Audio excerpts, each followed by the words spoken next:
मेरे प्यारे देशवासियों, पिछले बरे अज्जा दे गए ध्याड़े भारतीय प्रजातंत्र के इतिहास के एक स्वर्णिम अध्याय की शुरुआत हुई। कई दहाके परंत इस मुल्का दे बसनीकें अपनी पूरी मियाद पूरी करने वाले सरकार की पूर्ण बहुमता कन्नै दोबारा चुनिया हा।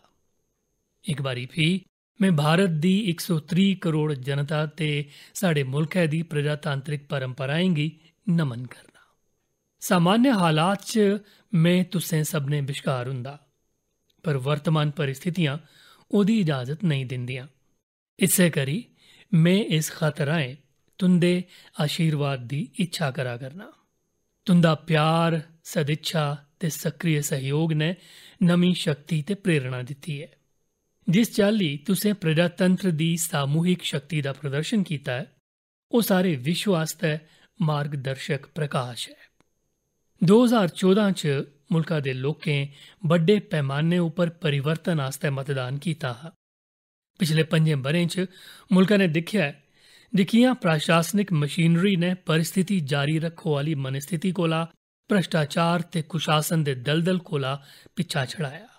अंत्योदय दी भावना दे अनुरूप लखें दी जिंदगी दा रूप बदलोया है। 2014 थवां 2019 तोड़ी भारत दे कद च महत्वपूर्ण बाधा हुआ। गरीबें दी इज्जत च बाधा हुआ। राष्ट्र ने वित्तीय समावेशन, मुफ्त गैस ते बिजली दे कनैक्शन, संपूर्ण स्वच्छता प्रसार जनेहियां उपलब्धियां हासिल कीतियां ते सबने आस्तै घर सुनिश्चित करने बक्खी प्रगति की। भारत ने सर्जिकल प्रहार ते वायु प्रहार के माध्यम कन्नै अपने साहस ते दृढ़ता का प्रदर्शन किया। कन्नै गै दहाकें पुरानी OROP, एक मुल्क एक टैक्स, GST ते करसानें आस्तै बेहतर MSP जनेहियां दहाके पुरानियां मंगां भी पूरियां होईयां।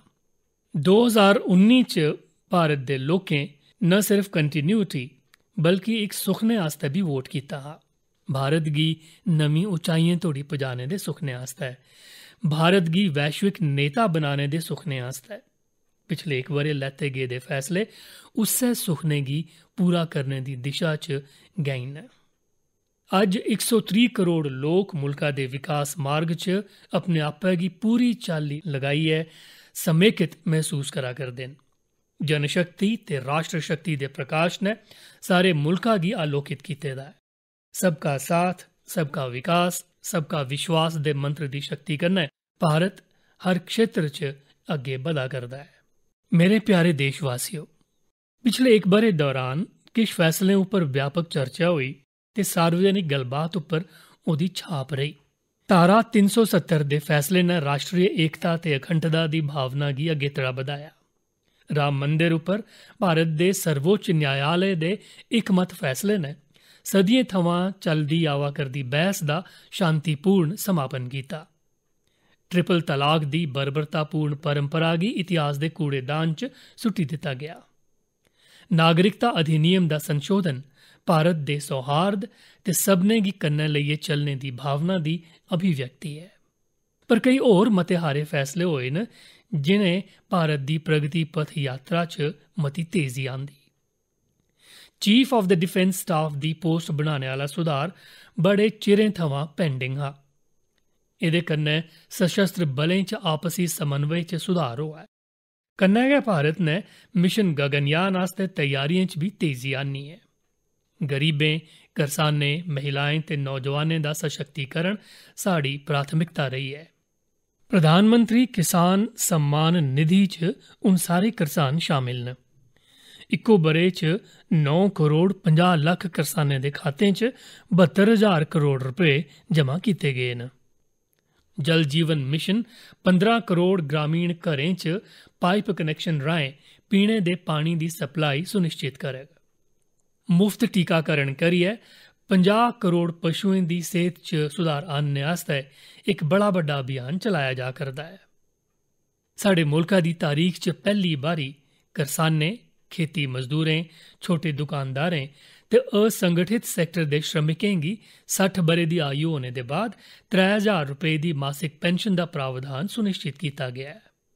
बैंकें दे कर्जें दी सुविधा कन्नै कन्नै मछुआरें आस्तै एक बक्ख विभाग खडेरेआ गया है। फिशरीज सैक्टर मजबूत बनाने आस्तै कई फैसले कीते गए न।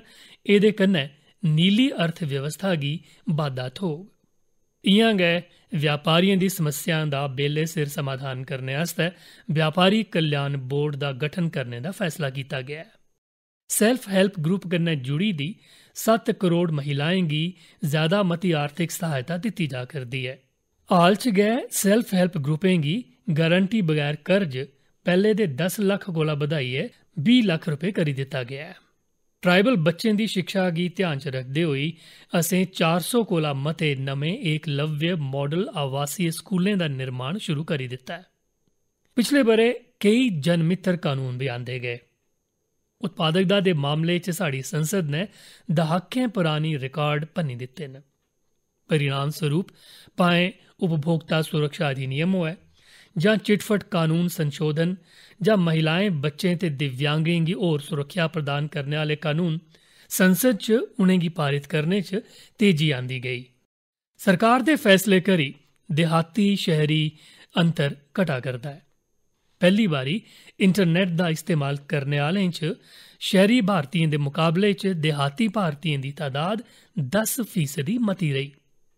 राष्ट्र हित च लैते गेदे इ'यै जनेह् तारीखी गैंई ते फैसलें दी सूची इन्नी लम्मी है जे उसी इस खत च पूरा पूरा पाना संभव नेईं। पर एह् मैं जरूर आखी सकना जे इस ब'रे दे हर दिन एह् फैसले लैने ते उ'नेंगी लागू करने च मेरी सरकार ने 24 घंटे पूरी ताकत कन्नै कम्म कीता है। मेरे प्यारे देशवासियों, अपने देशवासियों दे आशाएं ते इच्छाएं गी पूरा करने च जेल्लै अस पूरी तेजी कन्नै लग्गे दे हे, उसलै गै कोरोना वायरस दी वैश्विक महामारी ने साढ़े मुल्कै गी भी अपने प्रभाव च लेई लैता। इक पास्सै ते बड्डे आर्थिक संसाधनें ते अत्याधुनिक स्वास्थ्य सुविधा प्रणालियें आह्ले शक्तिशाली मुल्क ते दूई बक्खी मुसीबतें कन्नै घरोए दा साढ़ा एह् बड़ी मती जनसंख्या ते सीमित संसाधनें आह्ला मुल्क।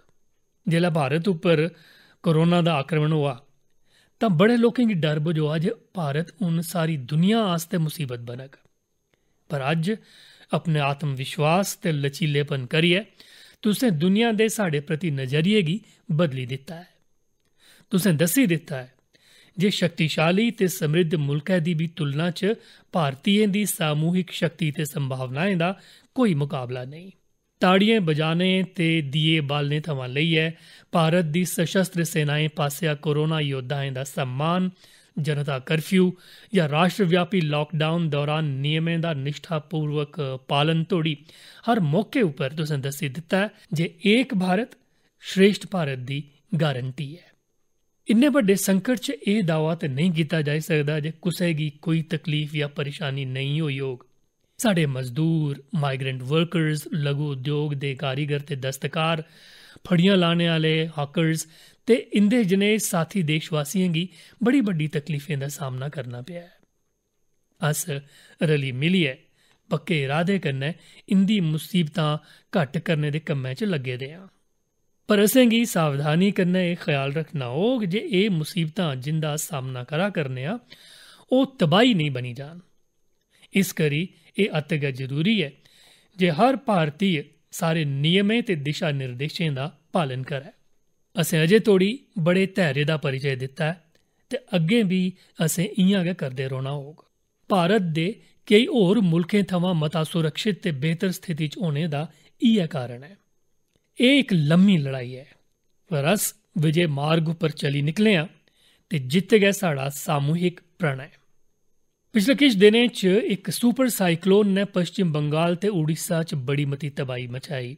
इस परिस्थिति च भी उ'नें प्रदेशें दे लोकें दा लचीलापन दिक्खने जोग हा। उंदी हिम्मत भारत दे लोकें आस्तै प्रेरणा दा स्रोत है। प्यारे मित्रो, इस वेल्लै इक व्यापक चर्चा एह् बी है जे भारत समेत दुनिया दे बक्ख बक्ख मुल्कें दियां अर्थव्यवस्थां कि'यां रिकवर करङन। पर जिस चाल्ली भारत ने कोरोना वायरस दे खिलाफ अपनी लड़ाई दे दौरान अपनी एकता ते पक्के इरादे कन्नै सारी दुनिया गी हैरान करी दित्ता है, उसी दिखदे होई एह् पक्का यकीन है जे अस आर्थिक रिवाइवल च भी दुनिया अग्गे इक मिसाल बन गए। आर्थिक क्षेत्र च भी अपनी शक्ति राहें अस 130 करोड़ भारतीय न सिर्फ दुनिया की चबाते च पाई सकने आं बल्कि उसी प्रेरणा भी देई सकने आं। इस वेले जरूरत यह है जे अस आत्मनिर्भर बन जाए। असें गी अग्गे बधना है अपनी क्षमताएं राहें, अपने आपे दे गए तरीकें कन्नै, ते एह्दा इक्को तरीका है आत्मनिर्भर भारत जां सेल्फ रिलायंट इंडिया। आत्मनिर्भर भारत अभियान आस्तै दित्ता गेदा 20 लख करोड़ रुपए दा हालिया पैकेज इस दिशा च इक बड्डा कदम है। एह् पहल हर भारतीय आस्तै करसानें, कारीगरें, छोटे उद्यमियें या स्टार्टअप कन्नै जुड़े दे नौजवानें आस्तै मौके प्रदान करने दे इक नमें युग दी शुरुआत करग। भारत दी मिट्टी साढ़े श्रमिकें दे पसीने, मेहनत ते प्रतिभा कन्नै रलियै अनेक उत्पाद तैयार करग जेह्दे कन्नै आयात उप्पर भारत दी निर्भरता घट्ट होग ते भारत आत्मनिर्भरता बक्खी बधग। प्यारे दोस्तो, पिछले 6 ब'रें दी यात्रा च तुसें मेरे उप्पर प्रेम ते आशीर्वाद दी बरखा कीती है। एह् तुंदे आशीर्वाद दा गै प्रताप है जिन्ने पिछले ब'रे च मुल्कै गी ऐतिहासिक फैसले करने ते तेजी कन्नै तरक्की करने जोग बनाया है। पर मिगी एह् बी एहसास है जे बड़ा किश करना बाकी है। केई चुनौतियां ते समस्यां साढ़े मुल्का गी दरपेश न। में दिन रात कम्म करा करना। मेरे च कमियां होई सकदियां न, पर साढ़े मुल्का च कोई कमी नहीं। इस करी मिगी तुंदे उप्पर, तुंदी काबलियत उप्पर ते तुंदी क्षमताएं उप्पर इन्ना यकीन है जिन्ना मिगी अपने आप उप्पर भी नहीं। मेरे पक्के दृढ़ इरादे दी ताकत दा स्रोत तुस, तुंदा सहारा, आशीर्वाद ते स्नेह है। वैश्विक महामारी करी एह् सच्चें गै इक संकट दी घड़ी है, पर एह् असें भारतीयें आस्तै इक पक्के इरादे दा भी बेल्ला है। असें गी एह् हमेशा चेता रखना है जे 130 करोड़ भारतीयें दा वर्तमान ते भविक्ख कोई आपदा या विपत्ति तय नहीं करी सकदी। अस अपना वर्तमान ते अपना भविक्ख आपूं तय करगे। अस तरक्की दी राह उप्पर अग्गे बधगे ते जित्त साड़ी गै होग। आख्या गया है, कृतम में दक्षिणे हस्ते जयो में सव्य आहिता। एह्दा मतलब है जे साढ़े इक हत्था च कर्म ते कर्तव्य है तां यकीनन दुए हत्था च सफलता है। अपने मुल्का दी सफलता आस्तै प्रार्थना करदे होई में इक बारी फ्ही तुंदा नमन करना। तुंदे ते तुंदे परिवार आस्तै मेरी हार्दिक शुभकामना। स्वस्थ रवो, सुरक्षित रवो, जागरूक रवो, सचेत रवो। तुंदा प्रधान सेवक नरेंद्र मोदी।